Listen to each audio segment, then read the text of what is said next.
Volume. All right. Appreciate everyone being here. I know it's a Thursday afternoon, and this is probably the only thing standing between you and going home, many of us. Want to thank the audience for being here, and before we start, we want to ask Representative Prince, if he would, to say a prayer for us. Let us pray. Eternal God, our Father, we thank you for this day. We thank you for another opportunity to do the business of the citizens of Georgia. Father, we ask that everything we do here be pleasing unto you. In Jesus' name, amen. Amen. Thank you, Representative. We'll tell you, we are going to have a hearing on one piece of legislation today, House Bill 160.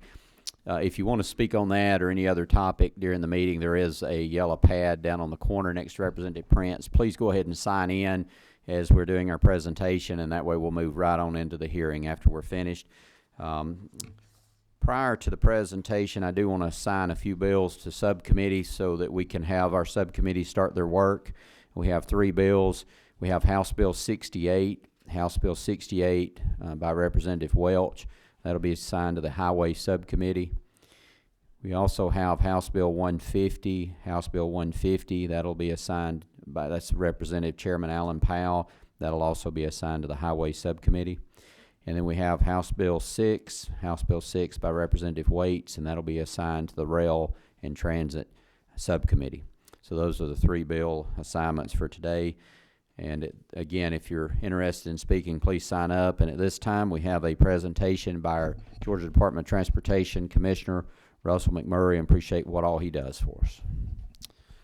Chair, ladies and gentlemen of the board, it's great to be with you today and present just a little bit of an overview of sort of the status or the state of the state, if it is as it were, as it relates to transportation. And I'll try to do this very expediently, but I get pretty passionate about it, so forgive me. What I want to do first is talk about our greatest asset and sort of acknowledge where we stand with our roadways. Georgia is the 10th largest transportation system in the nation, as you know, with over 125,000 miles of roadway. One staggering statistic I share with you is from the month of October last year, there was 10.25 trillion vehicle miles traveled inside the state of Georgia in that month. So you put a box around Georgia and count all the miles people drove, totals 10.25 trillion miles, which is up about 1.2% over 2015. And if you look back at September, we're up about 2%. What we're seeing is Georgia's traffic growth is a little bit ahead of the South Atlantic states and certainly ahead of the national average, which sort of indicates a growing economy. And I think we all know that, and you're probably seeing that. But when you think about our biggest assets being our roadways, we look at our conditions, and this is a great picture of conditions you may see on our roadways. In fact, the American Society of Civil Engineers rates Georgia's roadways a C-. Now, that's not a good grade, right? Never like to get those grades in school. The national average is a D. So we're a little bit better than average, but it was never good to go home and brag that you were better than average and you still got a C, right? It was hard to sell back then, it's hard to sell now. In fact, 20% of our interstates are in poor or worse condition.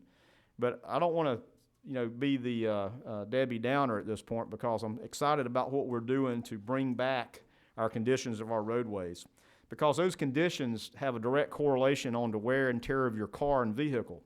In fact, when we look at some independent results from a research group called TRIP, we see that there's a range of costs for driving your vehicle across the state that varies quite largely. If you go over to Athens, $206 of additional wear and tear on your vehicle because of the condition of the roadways. You go over to Augusta, $383 additional cost to drive your car. Columbus is $551. Atlanta is about $450 additional dollars to drive your car around. And the highest location is Savannah at $729 a year because of the condition of the roadways. So I'm excited about what we're bringing forward. We've done budget presentations, and we showed you that we're putting about $440 million into our resurfacing programs. That's $300 million for all the state routes, about $100 million into resurfacing and rehabilitation of our interstates. And that will drive those numbers down, which has an impact on your back pocket because you don't have the wear and tear on your vehicle that you have. Also, the LMIG funds going to the local governments help them resurface and take better care of their pavements as well. So we're excited about that. The other part of that to drive down these cost is being able to get out there and do the basic pavement preservation, if you will. And we're very excited about that. And I've mentioned this in every committee meeting, and I will continue to do it, is guide your constituents that may be interested in doing business with the state of Georgia to do preventive maintenance activities such as fill cracks, patch potholes, cut tree limbs, mow the grass, repair pipes. Those kind of activities are all available to do work with GDOT. In fact, we have 158 new contractors sign up to do that business, and we've bid out over I believe it was over $116 million of work to do those basic preservation type jobs. So send them to www.garoads.org, and they can go online and work through Department of Administrative Services to get registered to do business. We sign a contract with them, and then as we have the needs that come up that our district offices identify, for instance, if they need to fill the cracks on a road in a certain county, they're able to send an email blast out, and those contractors that have been pre-qualified to do that work and can submit a bid. It's all electronic, it's very timely, and we're very excited. In fact, we've also seen about 11% DBE participation in this program as well, so a very exciting way to improve our roadways. One of the other things that is really wonderful is the CHAMP program that I've talked to you about, and that's the emergency service or service patrol that's now going to be on all the interstates of Georgia with the exclusion of I-59 and I-24, 16 hours a day, 7 days a week, 24 hours a day. So that is very, very good to have a help like our HERO program here in Metro Atlanta will be on all our rural interstates as well. They basically will be circling about a 50-mile loop and be on patrol looking for people that need help, either with flat tires, broken down, but they also do the maintenance activities such as picking up litter, pulling retreads out of the road. They tend to come off in the hot summer, cutting tree limbs back, cleaning drains, and doing a lot of hand activities. So we're glad to have those folks out there doing those works. Now, obviously, bridges are very important to this state, and I want to give you the sort of the state of the condition of bridges. You got two pictures here on the slides of bridges. I think we have pictures. Yeah, that looks like a snowstorm. That's really bad. We don't like that. So anyway, that's bad when you see something that looks like that. When we think about bridges, again, the American Society of Civil Engineers rates our bridges as a C-. The national average is actually a C+, so we're slightly behind the national average. We have over 14,600 bridges across this state. The average age is 43 years old. And in the previous committee, I didn't ask if anybody raised their hand if they were younger or older than 43. But most bridges were designed to be 50 years old. So you can see there's a lot of bridge infrastructure that needs to be replaced. In fact, about 18% of local bridges are either functionally obsolete, which means they're very narrow or constricted and they don't meet the safety standards of the day, or have a load restriction. In fact, 1,600 bridges, local bridges, are being load restricted. But we're able to address those. The way we're addressing those is a couple different ways. One is we've took our level of investment from about $150 million to over $330 million a year to replace bridges across this state. That's state routes and county road bridges or city street bridges. And we've done that, I've mentioned before, in a very innovative way, especially on the county roads, by grouping 3 or 4 or 5 bridges that are geographically close together and doing them as a design build contract so that local contractors and designers can design and build those bridges. And we have that with great partnership with our city, county officials, meaning that the county commission, the school board, and fire EMS says, hey, you can close that bridge, take it out of service, and very quickly replace that bridge and not have to spend the additional cost to build a detour bridge or have the additional environmental impacts. So we've been very successful with that. We've done over about 30 bridges, about 4, we're on our 6th bundle, so we bundle those together. And that way we can address them throughout the state, and that's, again, all bridges. Now, Pennsylvania did something several years ago very differently. They did one big bond package to try to do all their bridges in Pennsylvania, and it went to one contractor, a big contractor. And that we've trying to keep it very small, again, to keep Georgia bridge contractors working in their geographic parts of the state and make it attainable so that Georgia firms can do those businesses. Also on bridges, again, thank you very much for your support the last 2 years for the governor's recommendation of $100 million in bridge bonds. That's in the recommendation this year as well. $100 million helps us advance about 25 or 26 bridges to construction. And $100 million doesn't go as far as you think, but those help us and actually have a lifting effect, because as we build those bridges, that frees up dollars that we can be designing other bridges and buying the property necessary to build those bridges, and really helps us take a big lick on driving down our posted bridges. As you know, bridges are very important to the business of this state, especially agribusiness in the south part of the state.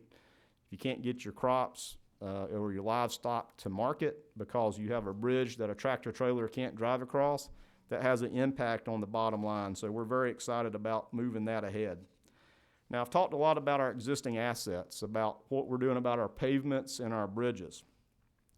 And having our infrastructure in a state of good repair is just critical for maintaining Georgia's pro-business atmosphere, as we have now and have been the #1 place to do business.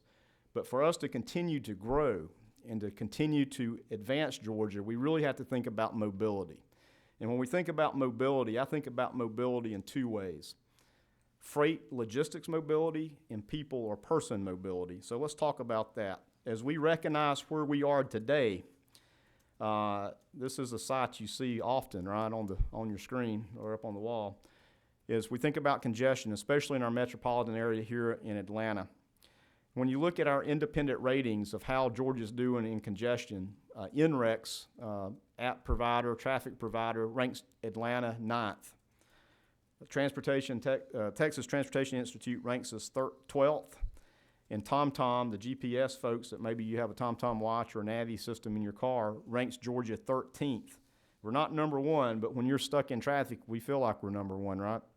And that's not acceptable. In fact, last week we had another independent report that came out that talked about the 100 freight bottlenecks that exist in the United States. It's not good that we had 7 in the top 100. And we had the dubious honor of being the #1 freight bottleneck in the nation. Did y'all see that? It's that Spaghetti Junction, 285, 400. I mean, 285 and 85, sorry. So, but don't despair, because we're working on those. We have a plan for those, and that's what I want to talk to you about. Because again, to take care of our assets and take care of them in good condition was very important. The Joint Study Committee from 2014 said you needed additional $1 billion just to maintain our existing assets. And that's about where we are on budget. We just presented the budget to Chairman Shaw just a minute ago at $1.99 billion from state for the FY18 budget. So that's about on par with what was predicted. But to advance these projects, we're doing this through an innovative way of design, build, and finance, because we had great success on our 285-400 project, where we use a design, build, finance method, and also on I-75 up in Cobb and Cherokee counties on the express lanes. And let me talk about that. That means that we're advancing projects using private sector dollars to come up with their plan of finance. And we partner with our State Road and Tollway Authority to administer these projects, where we go back with what we call an availability payment. It's just like when you buy your house. You figure out what your monthly mortgage payment can be. You know what your resources are to do that. And so we're deploying 11 major mobility projects that really move freight and move people in a big kind of way over the next 10 years. And that was part of that 10-year plan that the governor rolled out last year. And so basically what we've done is come up with a financial plan that says this is our mortgage payment. Let the private sector go seek their own finance, either public or private, at a very competitive way, and then we can advance these projects sooner than later. So we're very excited about having the ability to advance those projects. In fact, when you just look at this year, we have about $1.1 billion that's invested in the capital construction or capital advancement of infrastructure projects, and that's big. About a 40% stake of our budgets go into advance capacity and capital kind of projects. But over the next 10 years, as we look forward, this slide represents how we're investing in freight. Well, I talked about freight mobility and people mobility.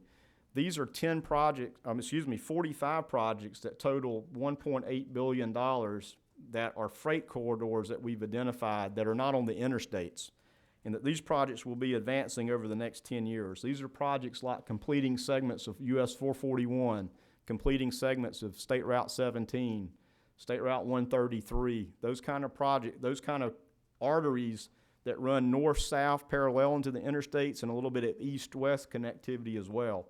So we're very excited about that because that begins to move the needle on freight mobility, and we know how much freight continues to grow. I always like to ask everybody who has Amazon Prime or their spouse or loved one has Amazon Prime, right? Raise your hand if you got Amazon Prime. Okay.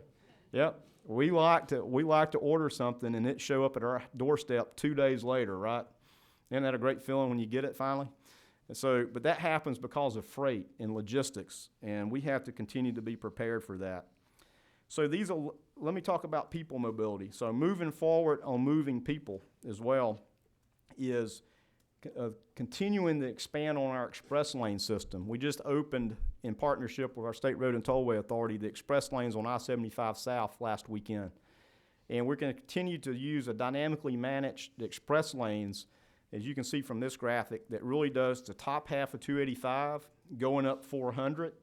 We're already connected to I-75 that's under construction now that opens up late next year, and also the extension up 85 that's underway now. So we begin to build a system of express lanes to provide mobility choices for people in whether they're driving or, more importantly, that they're riding on express bus lanes. So when you start building a system, you have things to connect to each other so traffic flows better.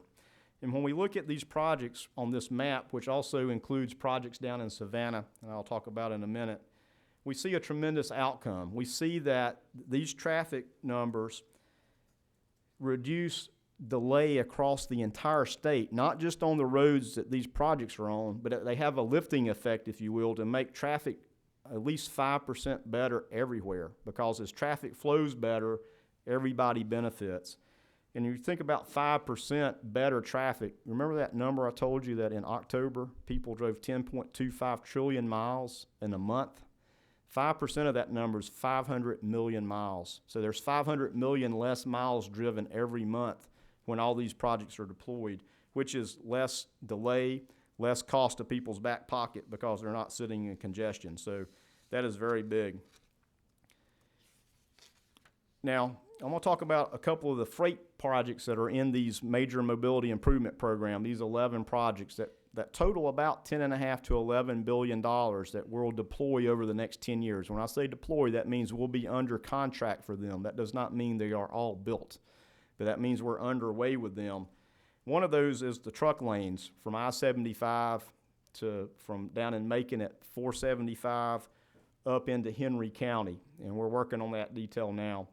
And we've looked at that because we know what freight movement through this state is. I-75 is the freight artery of the East Coast. I-95 has a lot of traffic, but the most of the freight flows up I-75 out of Florida, out of our ports, comes together in Macon, Georgia, of where we're making a tremendous investment in rebuilding I-16 and I-75. We've got 2 projects bid, and we've got 2 more to bid next month, or this month now. And we'll bid some more in next year to complete that interchange at Macon at I-16 and I-75. But when we start looking at I-75 and looking at the freight growth, right now between Macon and Atlanta, every day there's over 100,000 vehicles that travel that I-75 corridor. Over 20,000 of those are trucks. But when we look out in the future and plan for the freight growth, we see that 1 in 3 vehicles will be a tractor trailer, or commercial vehicle. And what we also see now is we know that tractor trailers account for about 12% of the crashes or accidents, but about 24% of the fatalities come from those crashes. So there's a disproportionate thing going on there. So we know that I-75 needs capacity. We see that it's got a lot of traffic on it, and the traffic's continuing to grow. We see the freight growth is exponential, and we see a safety component. So that's why we suggested this notion of separating the car traffic from the truck traffic, at which time when you do that, by adding capacity and separating them, there's a 40% reduction in delay or travel time along that corridor from Macon to Atlanta out in the year 2030. We have to look out in the future. So when they're open, you'll see a 40% travel time savings along that corridor, which coincidentally enough would save about $80 to $90 million a year in delay cost of people sitting in traffic and congestion. So just to highlight, our forward looking and thinking about freight and growing this state and how important it is from a safety point of view and from a mobility point of view, just wanted to highlight that, but also highlight a few other projects as well, is down on I-16 at I-95, again near the port, to reconstruct that obsolete interchange and add capacity on I-16 down to 516. That project will come online next year to be bid out. Also, we're adding additional capacity on Interstate 85 to the northeast up into Jackson County, where there's a lot of warehousing and freight distribution along that corridor. Adding additional lanes, we will bid that project out later this year. And again, these are all design build projects or design build and finance projects. But I just wanted to tell you what the outcome of all that is, because you're all business people. So what's the bottom line? When we do these projects, we see that Georgia's gross state product will grow by $2.46 billion a year, creating another 13,600 jobs that are not construction related, not the ones tied to construction. We're not even counting those, because the people can flow better. The labor shed market gets better. So people generally drive about 45 minutes, their limit. So if traffic flows better, the 45-mile limit grows to job centers, so you're able to pick up more jobs. And the output of personal income is growing by about $1.08 billion because people are not stuck in congestion. So we've had that analysis independently done to say what's the great outcome of doing all these things, so that we know we have a good plan moving forward. So I just wanted to show you this last picture. These is a picture of the express lanes on I-75. Sort of a bad angle from where it's taken, but this is the entry point of the I-75 express lanes on the South Point, which is going fantastic. Seeing a lot of good things there. Obviously, it takes a little time for people to ramp up and to try it. I've heard some of y'all have tried it. It will take time for people to get accustomed to it. Again, a great partnership with our State Road and Tollway Authority to operate this. Also with our dedicated heroes in this corridor, really making a difference in mobility. This is just a little taste of what's to come for Georgia. And I would suggest to you that Georgia's best days are ahead. We're very well positioned for success. And although I'm really excited about it, it's not quite utopia, but it's pretty darn good. Not complaining at all. So, Mr. Chairman, I appreciate the opportunity to provide just a little bit of an overview and oversight about what's going on in the world of Georgia Department of Transportation, and a little bit of our vision for the future of where we're going, and we thank you for your support. Thank you, Commissioner. Just a question. You've told us this in the appropriations process before, but we're going to spend close to $1 billion on road projects this year. If it was not for House Bill 170, what would that number look like? Well, I can tell you that our FY18 budget was $1.99 billion. Without HB 170, we would probably have been under $1 billion. Okay. It's amazing. So that's and you hear all the need that you've talked about. It's extremely important that we maintain that funding and protect the integrity of that funding going forward, I think, and that's something this committee needs to be aware of all the need. Well, personally, I want to thank you for the work. Forsyth County, one of the communities that I serve, had stepped up to the plate and voted themselves a bond and an increase in property tax, and has been a great partner. The Georgia Department of Transportation has been a great partner with Forsyth County in partnering, and we're creating an additional lane to a third lane up Georgia 400. Part of that's been open. It's making a tremendous difference in my commute home every day, and we're going to be bridging 369 soon, so there's a lot of work going on. And I think that the Department of Transportation would always stand ready to partner with other communities across the state who wants to make that type of investment in their transportation. And I appreciate what you've done with Forsyth County. Also, I had the opportunity to be at the express lane opening, ribbon cutting the other day. If you've not had an opportunity to do that, I encourage you to do so, to go down, use those lanes, and get a Peach Pass. And I think it's still free to use that lane until what day? We got, where's Christie? 12th. 10th, February February 10th. 10th. So you could, but you have to have a Peach Pass. If That's you got a correct. Peach Pass, you can use it for free until then. That's correct. All right, I think we have a question from Representative Prince. Hey, Commissioner, thank you for all the work you guys are doing. You mentioned this HERO piece, so that, and you talk about expanding that program. Has that had, you know, what type of impact that's had on the, I guess, the wrecking companies or people who actually sort of do that stuff on the side? Sure, absolutely, Representative Prince. We're just rolling out this program to provide service patrol on all the rural interstates. So the thing it will have is we'll still call in to ever who's dispatched from 911, and they will call ever who's on call for the wrecker services. So really no impact. The only thing we'll do, that program, if somebody's stalled in the road, they're like a hero. They will move them out of the roadway for their own safety and for the flow of traffic. All right, let's see. I believe we've got number 8. Thank you, Mr. Chair. Mr. Commissioner, how are you? Fine, Representative. First of all, I appreciate and admire what you do, having to run a local transportation department myself and be responsible for coming up for matching dollars and issuing bonds and through voter referendums. Obviously, when you put up more dollars, it certainly helps to leverage other dollars. A couple of things. You mentioned that you try to keep Georgia contractors working. And with your design, build, and finance, that takes a very unique group that can do that. Are there just a few key players in that, or do we have a lot of those there? Versus if it were just a design and build, because some don't have the ability to finance, but they do a hell of a job designing and a hell of a job of building. So how's that impacting Georgia contractors in terms of being able to design, build, and finance? Well, so far we haven't had such a big program, but I put it in the category of a rising tide lifts all ships. And so we're trying to, again, like those design build bridge bundles, we're trying to keep those in a sizable manner so that we can do that. Some of these bigger projects, we could build them in one big project. I'll give you an example of I-85 extension. You could try to do that in one big project, but we're going to try to break it up into pieces to keep it sizable. But there are national and international players that will enter this market. But the thing about it is we have labor here. The great thing about it is we have quarries here.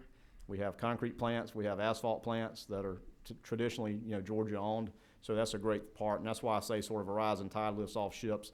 And I think the very important thing that hasn't happened over time is now with HB 170. This is a sustainable funding platform. As long as the federal program stays level, at best level, then this is very sustainable. And that's one of the things that's always been hard for the contracting industry is you have peaks and valleys. Peaks and valleys, it's hard for them to stay in business and keep people working if you only know you've got a shot, a year or two of work, and then it's going to sort of peter out. So that's one of the great things about this funding from HB 170. It is becoming a sustainable thing, especially with the adjustments that are built into that funding stream. Okay, and one final note, Mr. Chair, if you can indulge me. Yes. I've been up Forsyth County, go there quite a bit, have family up there, and you're exactly right. Things have improved tremendously up there. I represent part of DeKalb and Rockdale County now. Rockdale, 138, that bridge, with traffic going up 138 from east to west, or north to south, I should say. When the Georgia game, weekends, it is a mess. I know you guys have been working on that Dogwood access road. But that actual bridge, when you look at Ashford Dunwoody and how you all designed that bridge, when you look at Jimmy Carter, I believe, in 85, how you designed that bridge, we really need some relief down there in Rockdale County. And I hope to work with your office, and they've been great already, let me tell you, me calling over there, but that's a big problem, and we need some immediate relief over there. Yeah, absolutely. That is a very busy location. I am aware that there's a project to build an overpass just to the east of that location to help pull traffic off of 138, and there's some improvements at that bridge. We can get together offline and talk about those details, but you are absolutely correct, and the good news is something's already advancing to try to improve that area. Good. Thank you so much. Thank you, Mr. Chair. Thank you. Just how many, do you have any idea, Commissioner, how many people are employed in the state as a result of the projects the DOT bid every year? Has there ever been a look at that number? Chairman, I don't know. I'd be afraid to answer off the top of my head. There's been some correlation on the national level for every billion, how many jobs that creates. direct construction-related jobs, and I'm sorry, out of my back pocket, if I gave you a number, I'm afraid I'd give you the wrong one, but we can circle back. That's fine. Has to be significant, though. It is. 28. Thank you, Mr. Chairman. Just a suggestion and then a question. Yes, sir. The suggestion is if you would go on in 4-lane Highway 17 between 16 and 85, it would pull a lot of that freight traffic from the port headed north out of Macon and Atlanta. And that, you know, I've been on that forever. At least 20 years I know of. Yeah. And the other question is, what bothers us out where I come from is posted bridges. And when y'all figure what to post and what not to post, and I know 80,000, yet a lot of the stuff out where we live has 84,000 variants. But when, I'm still confused that when two 80,000-pound trucks meet each other or follow each other like what was on that picture right there, but you got a 80,000-pound posted bridge, but it's okay for 160 to be on it at the same time. That's questions that I get and don't know how to answer. All right, so Representative McCall, let me go back, look at the map. 17 is one of those that we're advancing over the next 10 years as a freight, to try to make those freight corridors. And that's because of HB 170. As you remember, when you were trying to use federal dollars to look at that, we were cross-country bisecting people's farms, zigging and zagging, and now we're gonna go back and just try to widen the road, and we've seen success with that up in State Route 20 in Cherokee and Forsyth County. We're gonna deploy that same tactic there. I'll get you a brief overview in bridge design, but you can put 2 tractor trailers on there, but it's how the load is distributed and how the load goes down each beam, to each pier underneath to the substructure. So we can talk in detail on that, and I'll get my bridge engineers to impress you of how that can happen. But thank you. But you're spot on load restrictions, especially where you are in the agriculture business and agribusiness. You know what an impact that is. That's why I'm excited about the $100 million in bonds and what we're doing to try to take care of these 1,600 local bridges, especially county road bridges, that are not even near strong enough to hold that kind of load. And that's important. And so we're going to pull ourselves up and get ourselves in good condition for bridges, and we don't want to be anybody's list anywhere about bridges except for having the best. Thank you. Any other questions? I don't see any. Commissioner, thank you very much for being here, and again, thank you for what your department's doing for us. Thank you, Mr. Chair. Thank you. All right, at this time, I want to go right on into our hearing for House Bill 160. It's a piece of legislation I'm carrying. I'll give a brief overview of the legislation. We're not taking a vote on this legislation today, but we wanted to give the opportunity for the committee members and the public to hear this for the first time, and then open it up for the audience to come up if they have any thoughts or suggestions or ideas that they would like for us to consider prior to us taking this up for a vote. You've heard a lot about the Georgia Commission on Transit Governance from both the governor and the speaker and others in leadership roles. This is something that's a priority for the House. It's also a priority for the governor, and we're working on this legislation, and I know the Senate also has a version of this. It's making its way through the Senate Transportation Committee. In essence, we're working off LC 256644. Under Section 1, we just define some terms, pretty straightforward. Mass transportation can be all-encompassing, whether we're talking about bus, rail, traffic, freight, and that's the specific areas that we're going to be looking at. On the second page, the commission is set up and created and is going to be appointed, like many of our commissions are appointed, 3 members to be appointed by the governor, 4 members to be appointed by the Senate, the President of the Senate, including the chairperson of the Senate Transportation Committee, and then 4 members appointed by the Speaker of the House, with one of those being the chair of the Transportation Committee. Also, the Commissioner of Transportation that we just heard from will be an ex officio member of this commission. The Executive Director of GRETA, the Georgia Regional Transportation Authority, would be a member of an ex officio member, and also the Chief Executive Officer of MARTA would be an ex officio member of this committee of the commission under the way it's drafted. And then the directors of all the metropolitan planning organizations would be ex officios, but they would be non-voting members. All the individuals listed from A down to through line 41 would all be voting members of the commission, and then the metropolitan planning organizations will be ex officios. It will not be voting members. The chairperson of this committee and the chairperson of the Senate Transportation Committee would serve as co-chairs of the commission and would call meetings accordingly. Specifically, as you get down for the committee members into line 53, we start talking about what we're actually going to be looking at. We're going to be studying the access, the need for access, and the method of funding for providing a system of mass transportation, specifically for either a single metropolitan area or multiple metropolitan areas across our state. We're going to look at what's available from the federal funding side, what types of federal programs are available that we need to take into consideration. We're going to look at other studies that have been conducted in the past. We know there's been several studies dealing with transit, and look at their recommendations and the things they came up with. And we'll provide a detailed report back to the governor, the speaker, and the president of the Senate once this report is finished and this committee has completed its work. Some of the things that we're going to try to recommend back and we're going to try to look at and study would include a recommendation for a unified regional governance structure for mass transportation, again, for either a single metropolitan area or several metropolitan areas across our state. We want to look at funding options for this, for constructing, for maintaining. This could also include state funding and other types of funding sources.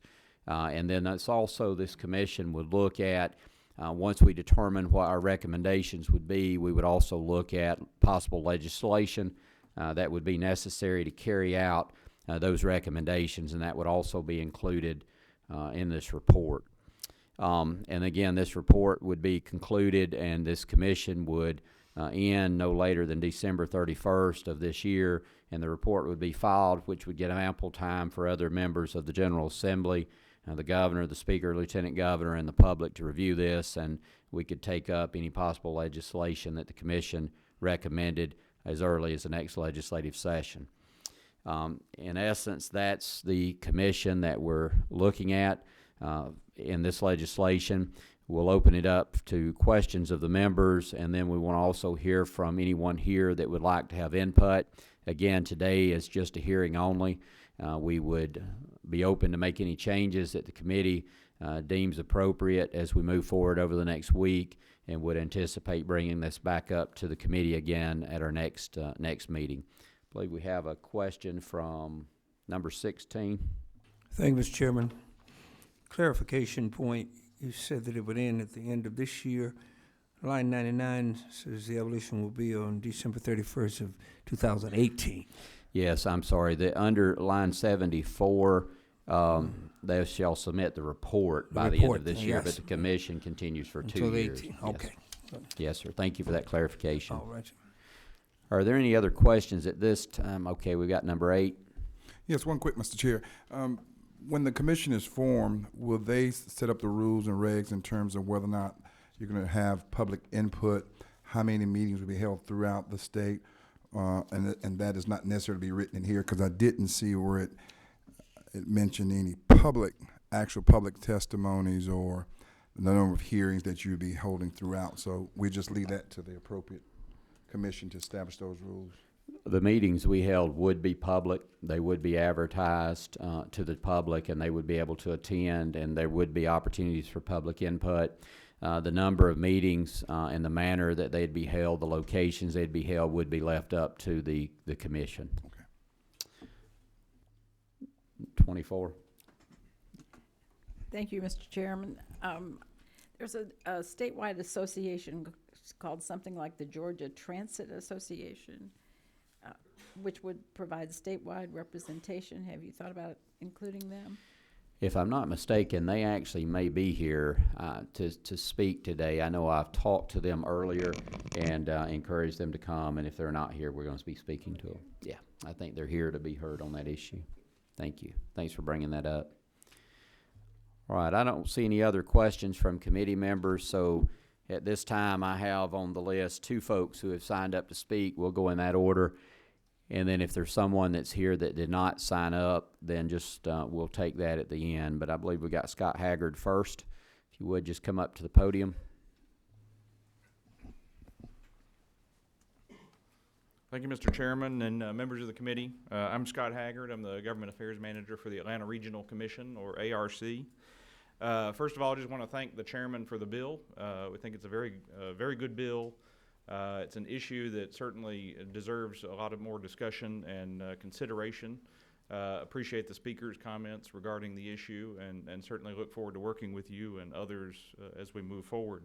Just to tell you a little bit about ARC, we're the planning agency for the Atlanta region, so we examine transportation and transit issues, among other things, including aging, workforce development, natural resources, that type of thing. And so we're constantly making forecasts out 20, 30 years on how on planning for the future and sort of what the future needs are going to be as far as resources. As part of that role, we serve as the Metropolitan Planning Organization, which is referenced in the bill, or the MPO, which is a federal designation under federal law. Every metropolitan area over 50,000 population has to have an MPO. So we serve that role for the Atlanta region. And also as part of that role, being the MPO, we have been looking at these regional transit issues for a number of years. We work with all of the partners in the region, including MARTA, Cobb County, Gwinnett County, and Greta, CERTA, the various transit providers, constantly trying to look at ways that we can improve the experience for the customer through working with the operators in that way. And as part of that, we have what's called a Regional Transit Committee that is a regular standing committee of the ARC, and it meets every other month. And it includes representation from all those organizations that I just named, as well as various other appointees. And it's actually been in existence for, I want to say, about 6, maybe 7 years. And it grew out of an effort that originally was called the Transit Planning Board, which was really the first entity that started looking at questions of transit governance and funding back in 2005. So this has sort of been a long simmering discussion. Wanted to reference a couple of things in the bill specifically. Just wanted to provide information as far as metropolitan planning organizations, MPOs.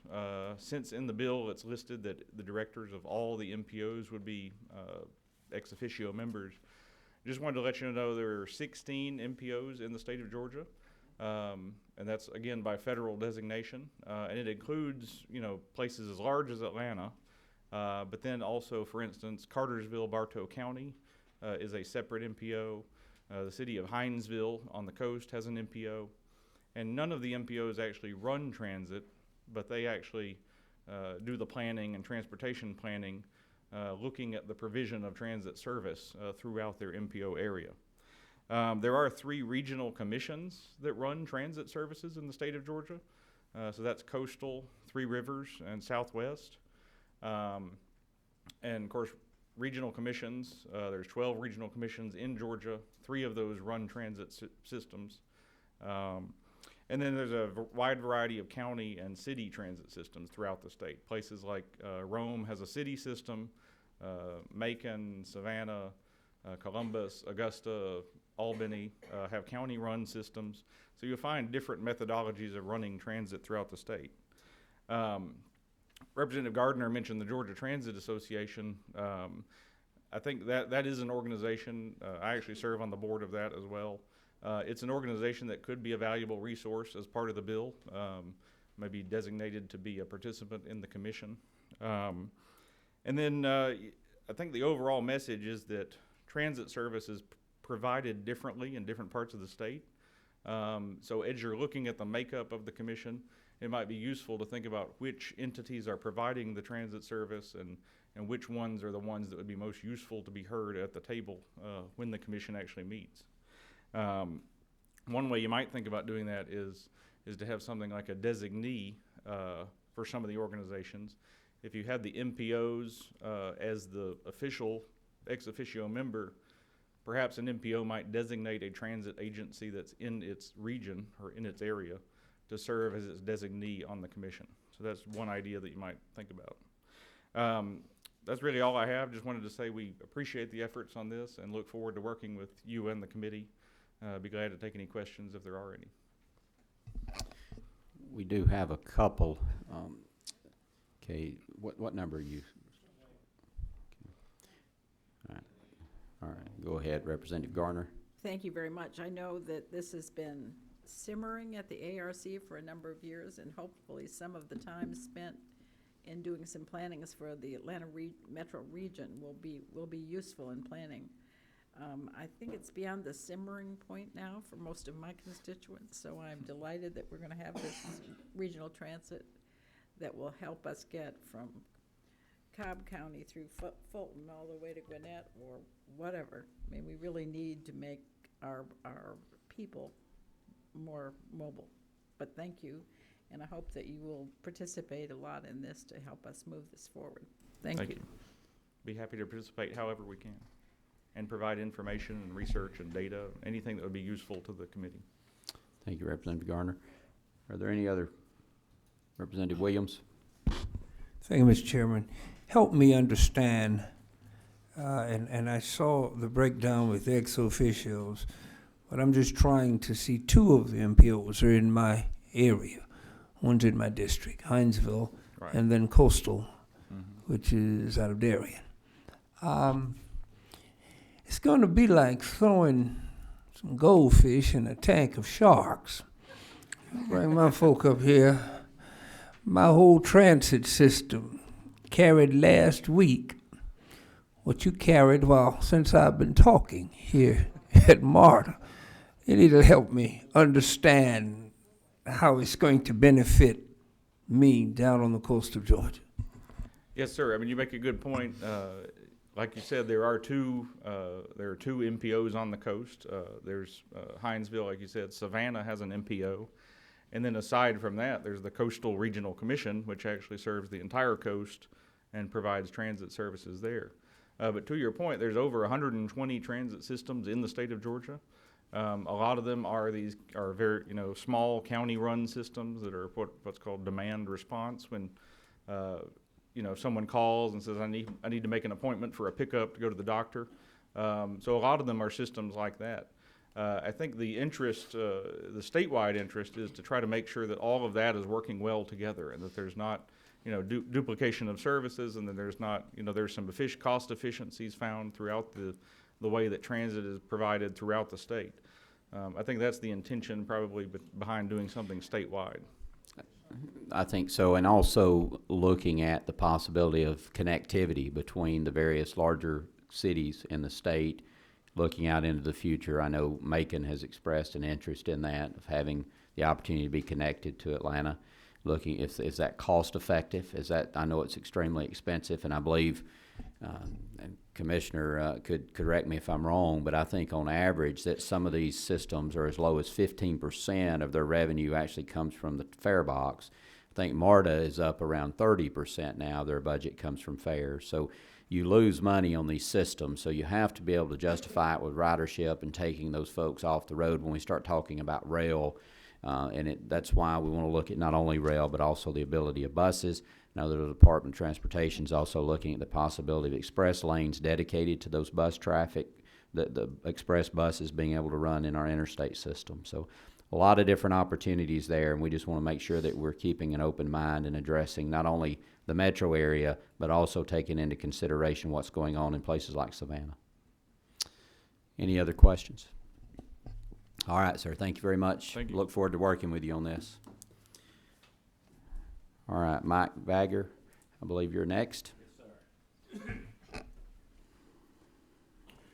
Thank you very much, Mr. Chairman and members of the committee. I'm Mike Vackwar. I represent Chatham Area Transit down in Savannah. We are the oldest transit operation in the state. We were actually founded in 1869 with 4 mules and 4 mule-drawn trolleys that would carry 12 individuals a time. It was known as the Savannah Skidaway Seaboard Railway Company. The trolleys were heated with coal and illuminated with kerosene lamps. That matured into a streetcar program that lasted until the 1940s, when we moved into diesel and gasoline operated buses. We thank you and the leadership for bringing this particular piece of legislation. I sort of feel like that Atlanta Brave that's been on 285 years ago and couldn't figure out how to get off. But instead of circling around downtown, we've been circling around MARTA. That has been the mighty oak in the middle and providing the services and very good services for many years. I think we've been making very good strides over the past 10 years. I've represented Fulton County and worked very closely with MARTA many years past, and then for the past 3 years have represented Chatham Area Transit. We very much like what we're seeing with the Commission on Transit Governance and Funding, particularly the funding element, because that's literally, no pun intended, where the rubber meets the road. We have services to provide people every single day. We need the money. Fare box is just a small portion of what makes up the operational budget and the capital budget for our operation. Federal funds make the difference for us. The Go Transit money that was awarded last year, we were very fortunate to receive $11.9 million to allow us to buy, I think, 26 diesel buses, 3 electric buses, and we're able to leverage another $3 million in federal funds through those dollars. But in looking at this, what I see being built here is really a tabletop around which decisions will be made. That tabletop is built with the appointees by the governor, the lieutenant governor, the speaker, and the commissioner of DOT to actually provide the political structure, basis, and knowledge and political support to get the funding to do what needs to be done. We view this tabletop not as a three-legged tabletop, but a four-legged table. The strongest leg is MARTA, which has been there for years and years. The second leg is what surrounds MARTA through CERTA, CCT, Gwinnett Transit, and all of those other systems within the metro ring and connected to the metro ring. Then you have to filter out into the state with the group that I'm calling CAMCARV. Those are Chatham, Augusta, Macon, Columbus, Albany, Rome, and Valdosta. Those urban transit systems that need help and have often been neglected. And to pick up on Scott Haggard's comments, the final leg in this is those systems that are run in rural Georgia. These are ones that are run by the individual counties. These are ones that are run by the CRCs. These are ones that provide paratransit services and service to senior citizens to get that resident to the doctor's appointment that they need to get to when they have no other way to get there. They rely heavily on federal funds, and unfortunately, when the Go Transit Fund bonds were written, they were 10-year bonds. It was contemplated at one time that the rurals, as most of you who represent rural areas will know, would have been eligible to apply for funds to help their systems. But those paratransit buses, those small 25-foot or 25-passenger vans, only last about 5 to 7 years. You cannot fund them with those kinds of bond funds. So that's a need that we see. We love the structure on this. I won't go into the MPO discussion. I think Scott did a very good job with that. But what we would like to see and what we would do is to offer our services as Chatham Area Transit to sit on this board and to provide the perspective of an operator running the second largest system in the state that operates buses, bicycles, a streetcar, and the only water ferry in the state as well. So we are very well invested in this, and we would urge that the Georgia Transit Association, representing all sorts of transit in every iteration, have a seat at the table on this very valuable body, because while the MPOs provide the planning, the MPOs are not able to provide $1 to the operations of a system.